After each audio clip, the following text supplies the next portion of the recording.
بسم اللہ الرحمن الرحیم والصلاة والسلام علی خاتم النبیین و خاتم المعصومین صلی اللہ علیہ وآلہ وسلم اما بعد فاعوذ باللہ من الشیطان الرجیم بسم اللہ الرحمن الرحیم وتعاونوا علی البر والتقوی صدق اللہ العلی العظیم۔ عزیز طلباء کرام، السلام علیکم ورحمۃ اللہ وبرکاتہ۔ عزیز طلباء کرام، اس سے پہلے سبق میں نے آپ کی بارگاہ میں عرض کیا تھا کہ امام نووی نے کتاب ریاض الصالحین کا ایک مقدمہ لکھا اور اس کا کچھ ترجمہ آپ کی بارگاہ میں عرض کر دیا تھا۔ ماقبل میں آیا کہ امام نووی رحمہ اللہ نے تخلیق انسان کا مقصد بیان کیا کہ انسان کو دنیا میں کیوں بھیجا گیا، تو کہا کہ انسان کو دنیا میں فقط عبادت کے لیے بھیجا گیا تاکہ لوگ آ کر اللہ تبارک و تعالیٰ کی عبادت کریں۔ پھر آگے بتایا کہ دنیا کا مقام کیا ہے، دنیا کا مرتبہ کیا ہے۔ کہا کہ یہ دار فانی ہے، ادھر ہمیشگی کا گھر نہیں ہے، ہر کسی نے ایک دن یہاں سے کوچ ہی کر جانا ہے، یہ دنیا ہمیشگی کا گھر نہیں۔ پھر فرمایا کہ سمجھدار وہی ہیں اس دنیا میں جو اللہ عز و جل کی عبادت کرتے ہیں۔ اب اس دنیا کی زندگی کی امام نووی رحمہ اللہ ایک مثال قرآن مجید سے پیش فرماتے ہیں کہ اللہ تبارک و تعالیٰ نے اس دنیا کی زندگی کی ایک مثال قرآن مجید میں بیان کی۔ قال اللہ تعالی، اللہ تعالی فرماتا ہے، انما مثل الحیات الدنیا، دنیا کی زندگی کی مثال کماء، اس پانی کی طرح ہے، انزلناہ من السماء، جو ہم نے نازل کیا آسمان سے، یعنی بارش کی صورت میں، فاختلط بہ نبات الارض، پھر کیا ہوا؟ اللہ عز و جل فرماتا ہے اس پانی کے سبب سے زمین سے کھیتیاں اگی، زمین سے فصلات اگی، مما یأکل الناس والانعام، وہ فصلات، وہ کھیتیاں کہ جن سے کچھ انسانوں نے بھی کھایا اور کچھ چوپایوں نے بھی کھایا۔ حتی اذا اخذت الارض زخرفها، آگے اللہ تبارک و تعالی ارشاد فرماتا ہے، اذا اخذت الارض، جب زمین نے خوب سنگار پکڑ لیا، وزینت، خوبصورت اور آراستہ ہو گئی، یعنی زمین کی خوبصورتی سبزے کے ساتھ ہی ہے۔ اس بارش کی وجہ سے چونکہ زمین پہ سبزہ اگتا ہے، پھر جب سبزہ اگتا ہے تو زمین اور خوبصورت دکھائی دیتی ہے، اس سے فصلات اور زیادہ خوبصورت نظر آتے ہیں۔ آگے اللہ تبارک و تعالیٰ کی ذات فرماتی ہے، وَظَنَّ أَهْلُهَا، سمجھا اس کھیتی کے مالک نے، جو ان فصلات کا مالک تھا، جو ان کھیتیوں کا مالک تھا، جب وہ ہری بھری اور لہلہاتی ہوئے اسے دکھائی دینے لگی، اس نے گمان کیا، سمجھا، انہم قادرون علیہا، کہ اب اسے پوری طرح اس پہ قدرت حاصل ہو، یعنی یہ فصلیں اسی کی ہیں اور یہی اس کا مالک ہے۔ اللہ تبارک و تعالیٰ فرماتا ہے جب وہ یہ سوچ رہا تھا، اتاہا امرنا لیلا او نہارا، آیا اس فصل کے پاس، اس کھیتی کے پاس ہمارا حکم، رات کو یا دن کو، یعنی اللہ کا حکم عذاب کی صورت میں آیا، طوفان کی صورت میں آیا، یعنی اللہ کا عذاب آیا اس کھیتی پر۔ فجعلناها حصیدا، پس ہم نے بنا دیا اس کھیتی کو، اس فصل کو، حصیدا، کٹا ہوا، کأن لم تغن بالامس، گویا کہ کل یہ کھیتی تھی ہی نہیں، ہم نے اس طرح اس کو بنا دیا کہ گویا کہ یہ کھیتی کل تھی ہی نہیں۔ آگے اللہ تبارک و تعالیٰ کی ذات فرماتی ہے، کذالک نفصل الآیات، اسی طرح ہم بیان کرتے ہیں اپنی نشانیاں، اپنی آیات کھول کھول کر، لقوم یتفکرون، ایسی قوم کے لیے، ایسے لوگوں کے لیے کہ جو غور و فکر کرنے والے ہیں۔ اس آیت کا، اس مثال کا خلاصہ یہ ہے، چونکہ اللہ تبارک و تعالی نے دنیا کی زندگی کو تشبیہ دی ہے زمین کی کھیتی اور زمین کے فصلات کے ساتھ۔ وہ اس طرح ہے کہ جب آسمان سے پانی زمین پہ نازل ہوتا ہے تو چونکہ پانی کی وجہ سے جو زمین کی پیداوار ہوتی ہے، جو زمین کے فصلات ہوتے ہیں، وہ اور زیادہ گھنے ہو جاتے ہیں، تو بارش کے سبب سے زمین پر رنگ برنگے پھول، خوش ذائقہ پھل اور فصلیں خوبصورت اور اجناس طرح طرح کی پیدا ہوتی ہیں، اور بارش کی وجہ سے پھر باغات پر، کھیتیوں پر پھل بھی بہت ہی زیادہ لگتا ہے۔ اللہ فرماتا ہے جب یہ صورتحال ہوا کہ بارش کی وجہ سے کھیتی لہلہانے لگی، درخت ہرے بھرے دکھائی دینے لگے، تو جب اس کھیتی کے مالک نے اپنی کھیتی، اپنی فصل کو دیکھا، اپنے اناج کو دیکھا، تو وہ خوش ہو گیا کہ اس سال میں اس کھیتی سے بہت ہی زیادہ پیداوار حاصل کر کے اور پھر بہت ہی زیادہ دولت حاصل کروں گا، اور وہ بڑے بڑے اس طرح منصوبے سوچنے لگا۔ اللہ فرماتا ہے جب وہ اس طرح کے دل میں منصوبے سوچ رہا تھا، اتاہا امرنا لیلا او نہارا، وہ ان منصوبوں کو سوچنے میں مشغول تھا، پھر ہمارا عذاب اس کھیتی پہ نازل ہوا، آندھی کی صورت میں، طوفان کی صورت میں اس کھیتی پر نازل ہوئی، تو پھر کیا ہوا؟ وہ کھیتی ہلاک ہوگی، برباد ہوگی۔ پھر اس کھیتی کا مالک ہاتھ ہی ملتا رہ گیا، اس کے ہاتھ کچھ نہ آیا۔ اللہ تبارک و تعالی نے فرمایا دنیا کی زندگی کی مثال بھی اسی طرح ہے۔ یہ دنیا امیدوں کا سبز باغ ہے، خواہشات کا باغ ہے۔ اس میں بندہ عمر گزارتا ہے، عمر گزارنے کے بعد جب وہ اس مقام پر، اس منصب کو پہنچتا ہے، اسے امید ہوتی ہے کہ اب میں اپنی مراد کو پہنچ پاؤں گا۔ وہ اس کامیابی کے نشے میں مست ہوتا ہے کہ اچانک اس پہ موت آن پہنچتی ہے۔ پھر وہ جسے اپنی نعمتوں، اپنی لذتوں کے پانے کی امید تھی، موت کی وجہ سے وہ سب چیزوں سے محروم ہو جاتا ہے۔ کہا زندگی کی مثال بھی اسی طرح ہے۔ یہ اللہ تبارک و تعالی نے قرآن مجید میں دنیا کی زندگی کی ایک مثال پیش فرمائی ہے۔ امام نووی رحمہ اللہ فرماتے ہیں والآیات فی ھذا المعنی کثیرۃ، اس طرح کی یعنی دنیا کی زندگی کی مثالیں جو اللہ نے قرآن مجید میں بیان فرمائی، اس مفہوم کی، اس معنی کی آیات قرآن مجید میں کثیر ہیں کہ جس میں اللہ تبارک و تعالی نے دنیا کی زندگی کی حیثیت کو بیان فرمایا۔ یہ امام نووی نے پہلے قرآن مجید کی آیت سے بتایا کہ دنیا کی زندگی کی مثال یہ ہے۔ آگے فرماتے ہیں امام نووی وَلَقَدْ أَحْسَنَ الْقَائِلُ، البتہ تحقیق کہنے والے نے کیا ہی خوب کہا۔ ایک شاعر کا شعر نقل فرماتے ہیں، شاعر کہتا ہے اِنَّ لِلَّهِ عِبَادًا، بے شک اللہ تعالیٰ کے کچھ بندے ہیں، فُطَنَا، جو بڑے ہی عقل مند ہیں۔ وہ کیسے؟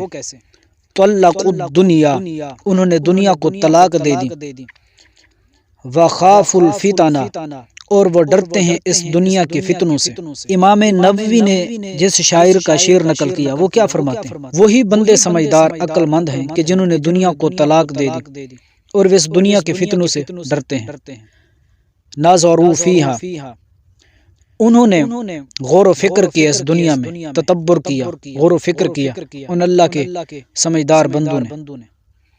دنیا کے اندر دیکھا، جھانکا۔ فَلَمَّا عَلِمُوا، پس جب انہیں یہ یقین ہو گیا، أَنَّهَا لَيْسَتْ لِحَيٍّ، کہ بے شک یہ دنیا لیست نہیں ہے، لِحَيٍّ، کسی زندہ کے لیے، وطن، یہ دنیا کسی کے ساتھ وفا نہیں کرتی، یہ دنیا کسی زندہ آدمی کا وطن نہیں ہو سکتی۔ ان اللہ کے بندوں کا اس بات کا یقین ہو گیا تو پھر جَعَلُوهَا لُجَّةً، انہوں نے بنا لیا اس دنیا کو سمندر، لجہ سمندر کو کہتے ہیں، انہوں نے اس دنیا کو سمندر بنا لیا۔ وَاتَّخَذُوا صَالِحَ الْأَعْمَالِ، اور انہوں نے نیک اعمال کو فیہا، اس دنیا میں، سفنا، کشتیاں بنا لیا، کشتیاں پکڑ لیا۔ یعنی جس طرح بندہ سمندر میں ہو یا دریا میں ہو تو وہ پانی کے اندر پانی کی موجوں سے بچ کر بحر کنارے تک صحیح سلامت پہنچنا چاہتا ہے تو پھر اس کے لیے یہی ہے کہ وہ کشتی پر بیٹھے۔ اگر بغیر کشتی کے وہ اس سمندر یا دریا کے پار ہونا چاہے تو وہ پار نہیں ہو سکتا، وہ ڈوب جائے گا اور مر جائے گا، ہلاک ہو جائے گا۔ تو کہا دنیا بھی اسی طرح ہی ہے، ایک سمندر ہے اور اس میں ہر طرف فتنے ہی فتنے ہیں، ہر طرف شیطان کے جال بچھے ہوئے ہیں۔ اگر ان جالوں سے محفوظ رہنا چاہتے ہیں تو پھر صالح اعمال کو پکڑ لو، یعنی نیک عمل کرو۔ ان اللہ کے سمجھدار بندوں نے بھی ایسا ہی کیا۔ یہ شاعر نے کیا ہی دنیا کا بہترین اور اللہ کے نیک بندوں کا نقشہ کھینچا۔ آگے امام نووی رحمہ اللہ فرماتے ہیں فَإِذَا كَانَ حَالُهَا، پس جب ہے دنیا کی حالت، ما وصفتہ، وہ جو میں نے بیان کیا اسے، یعنی دنیا کی حالت پیچھے بیان کی کہ یہ دار فانی ہے، یہ فتنوں کا گڑھ ہے اور یہ عارضی سواری ہے، ہمیشگی کا گھر نہیں ہے، یہ دنیا کی حالت ہے جو میں نے بیان کر دی۔ وَحَالُنَا، اور ہماری حالت،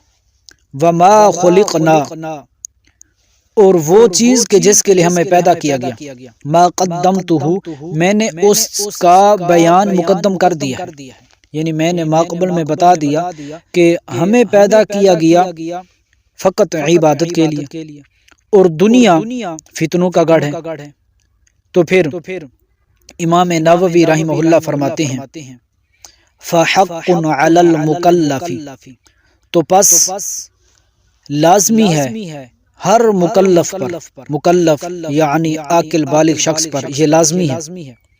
ان یذهب بنفسہ، کہ وہ چلائے اپنے نفس کو، اپنی ذات کو، اپنے آپ کو چلائے، مذہب الاخیار، نیک لوگوں کے مذہب پر، نیک لوگوں کے طریقے پر اپنے نفس کو چلائے، وَيَسْلُكَ، مسلک اولِی النُّہَىٰ وَالْأَبْصَارِ، اور اس مکلف پہ یہ لازم ہے، یہ ضروری ہے کہ وہ چلے اہل دانش اور اہل بصیرت کے راستے پر چلے، یعنی سمجھداروں کے راستے پہ چلے۔ وَيَتَأَهَّبَ، اور اس مکلف پہ لازم ہے، وَيَتَأَهَّبَ، کہ وہ تیاری کرے، لِمَا أَشَرْتُ إِلَيْهِ، اس چیز کی جس کی طرف میں نے اشارہ کیا، یعنی آخرت کی تیاری کرے، قبر کی تیاری کرے، اس مکلف پہ یہ لازم ہے۔ آگے فرماتے ہیں وَيَهْتَمَّ بِمَا نَبَّهْتُ عَلَيْهِ، اور وہ اہتمام کرے بما، ان چیزوں کا، نبہت علیہ، کہ جن چیزوں پہ نبہت، میں نے خبردار کیا، علیہ، اس پر، یعنی جن چیزوں پر میں نے اسے خبردار کیا مکلف کو۔ امام نووی فرماتے ہیں مکلف پہ یہ لازم ہے کہ ان چیزوں کا اختیار کرے، ان چیزوں کا اہتمام کرے، یعنی نیک اعمال کرے۔ یہ تو امام نووی رحمہ اللہ نے بتایا کہ مکلف نیک اعمال، صالح اعمال اختیار کرے دنیا میں آ کر۔ اب وہ نیک اعمال کرے تو پھر کیسے کرے؟ کہا کہ وہ جو اللہ کے برگزیدہ اور پسندیدہ اور اخیار بندے ہیں ان کے راستے پہ چلے۔ آگے فرماتے ہیں وَأَصْوَبُ طَرِيقٍ لَهُ فِي ذَلِكَ، اصوب سب سے زیادہ درست، طریق راستہ، لہو اس مکلف کے لیے، فی ذالک اس دنیا میں، وَأَرْشَدُ ما يَسْلُكُهُ مِنَ الْمَسَالِكِ، اور سب سے زیادہ رہنمائی کرنے والا، ما يَسْلُكُ وہ شخص جو چلے اس راستے پہ، من المسالک راستوں میں سے، راستوں میں سے سب سے زیادہ رہنمائی کرنے والا راستہ اور سب سے زیادہ درست راستہ کون سا ہے؟ امام نووی فرماتے ہیں التأدب، وہ راستہ یہ ہے وہ عمل کرے، وہ اپنائے، بما صح، ان احادیث کو جو صحیح سند کے ساتھ ہمارے نبی اکرم صلی اللہ علیہ وسلم ان احادیث کو مضبوطی سے پکڑے اور ان پر عمل کرے۔ اور ہمارے نبی اکرم صلی اللہ علیہ وسلم وہ ہیں وَأَكْرَمِ السَّابِقِينَ وَاللَّاحِقِينَ، اگلوں اور پچھلوں میں سے سب سے زیادہ معزز اور مکرم ہمارے نبی اکرم صلی اللہ علیہ وسلم ہیں،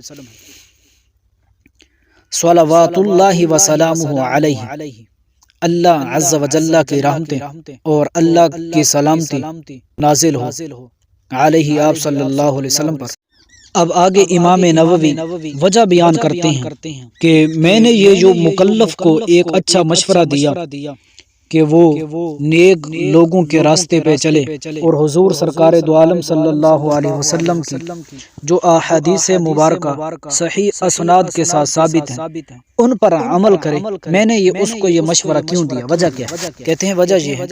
قال اللہ تعالی، اللہ تبارک و تعالی نے قرآن مجید میں ارشاد فرمایا، وَتَعَاوَنُوا عَلَى الْبِرِّ وَالتَّقْوَى، اللہ کا فرمان ہے کہ نیکی اور تقوی پر ایک دوسرے کی رہنمائی کرو، نیکی کے کاموں پر اور تقوی کے کاموں پر ایک دوسرے کی ہیلپ کرو، ایک دوسرے کی رہنمائی کرتے رہو۔ یہ تو اللہ تبارک و تعالیٰ کا فرمان ہے۔ آگے بہت ساری احادیث ہیں جن میں یہ تلقین کی گئی کہ اپنے مسلمان بھائیوں کو نیکی کے راستے کی تلقین کرتے رہو۔ امام نووی فرماتے ہیں، وقد صح عن رسول اللہ صلی اللہ علیہ وسلم، تحقیق صحیح سند کے ساتھ آپ صلی اللہ علیہ وسلم سے روایت کیا گیا، انہ قال، کہ بے شک آپ صلی اللہ علیہ وسلم نے فرمایا، واللہ فی عون العبد، آپ صلی اللہ علیہ وسلم نے فرمایا کہ اللہ تبارک و تعالی اپنے بندے کی مدد فرماتا رہتا ہے، کب تک؟ ما کان العبد فی عون اخیہ، جب تک رہتا ہے بندہ اپنے بھائی کی مدد میں، اپنے مسلمان بھائی کی مدد جب تک ایک بندہ ایک مومن مسلمان کرتا رہتا ہے اتنے دیر تک اللہ تبارک و تعالی اس مدد کرنے والے کی بھی مدد فرماتا رہتا ہے۔ ایک اور حدیث پاک ہے، انہ قال، آپ صلی اللہ علیہ وسلم نے ارشاد فرمایا، من دل علی خیر، وہ بندہ کہ جس نے رہنمائی کی بھلائی کے کام پر، جس نے کسی شخص کی ایک نیک کام پر، نیکی کے کام پر، بھلائی کے کام پر کسی کی رہنمائی کی، حضور نے فرمایا فَلَهُ مِثْلُ أَجْرِ فَاعِلِهِ، تو اس رہنمائی کرنے والے کے لیے مثل اجر فاعلہ، اس نیک کام کرنے والے کے اجر کی مثل اجر ہوگا، ثواب ہوگا۔ یعنی جس کو اس نے راستہ دکھایا، اس نے وہ کام کیا، اس کو جتنا ثواب ملا کام کرنے کا اتنا ثواب اس رہنمائی کرنے والے کو بھی اللہ تبارک و تعالیٰ کی بارگاہ سے ثواب دیا جائے گا۔ ایک اور حدیث پاک حضور سرکار دو عالم صلی اللہ علیہ وسلم نے فرمایا، انہ قال، بے شک آپ صلی اللہ علیہ وسلم نے فرمایا، من دعا الی ہدی، وہ بندہ کہ جو نیکی کے راستے کی طرف بلاتا ہے، نیکی کی طرف دعوت دیتا ہے، کان لہ من الاجر، ہوتا ہے اس کے لیے اجر میں سے مثل اجور من تبعہ، لا ينقص ذلك من اجورهم شيئا، وہ بندہ کہ جو نیکی کی طرف بلاتا ہے تو اس بندے کے لیے مثل اجور من تبعہ، اس بندے کے لیے ان لوگوں کی مثل اجر ہوگا جو بندے اس بلانے والے کی پیروی کریں گے۔ یعنی جتنے بھی شخص جن کو اس نے دعوت دی انہوں نے جو وہ نیک کام کیا تو ان کی مثل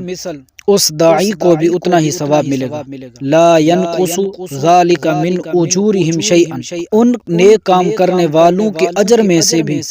لا ينقص ذلك، نہیں کم ہوگا، شيئا ذرا برابر، یعنی جن لوگوں نے یہ نیک کام کیا ان کے اجر میں سے بھی کچھ ثواب کم نہیں ہوگا، اور ان کام کرنے والوں کی مثل اس داعی کو بھی اتنا ثواب دیا جائے گا جس نے اس نیک کام کی طرف دعوت دی۔ آگے ایک اور حدیث پاک ہے، انہ قال لعلی رضی اللہ عنہ، آپ صلی اللہ علیہ وسلم نے حضرت علی المرتضی رضی اللہ تعالی عنہ سے فرمایا، اے علی، اللہ کی قسم، تیرے ذریعے سے، تیری وجہ سے بائیں طور کے ہدایت دے اللہ تعالیٰ بکا، تیری وجہ سے رجلن کسی شخص کو، یعنی اگر آپ کی وجہ سے اللہ نے کسی شخص کو ہدایت عطا فرما دی اور وہ نیکی کے راستے پہ آ گیا۔ رجلا واحدا، کوئی ایک شخص بھی۔ حضور نے حضرت علی سے فرمایا خیر لک من حمر النعام، بہتر ہے تیرے لیے من حمر النعام، سرخ اونٹ کے صدقہ کرنے سے۔ سبحان اللہ۔ حضور نے فرمایا اے علی، اگر تیری وجہ سے کوئی بندہ سیدھے راستے پہ آ گیا، تو نے اس کا ذہن بنایا، اس کو اس طرف لے آیا نیکی کے راستے کی طرف، اور وہ نیکی کی راستے کی طرف آ گیا، فرمایا کہ یہ تیرے واسطے سرخ اونٹ بھی اللہ کے راستے میں صدقہ کرے تو اس سے زیادہ ثواب تجھے اس لحاظ سے دیا جائے گا کہ تو نے جو اس شخص کی رہنمائی کی سیدھا راستے کی طرف۔ تو فرماتے ہیں امام نووی رحمہ اللہ کہ میں نے یہ جو مکلف کو سیدھے راستے کی دعوت دی اور اس کو کہا کہ صحیح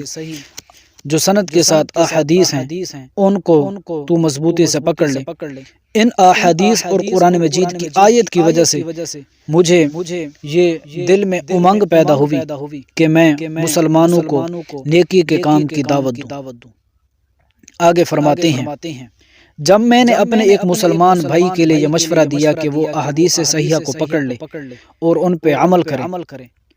تو پھر میں نے یہ بھی ضروری سمجھا کوئی ایسی کتاب بھی تحریر کر دوں جس کے اندر احادیث صحیحہ موجود ہوں۔ آگے پھر اس کا ذکر کرتے ہیں فرأیت ان اجمع مختصرا من الاحادیث الصحیحہ۔ تو انشاءاللہ عز و جل یہاں سے ہم اگلا سبق شروع کریں گے۔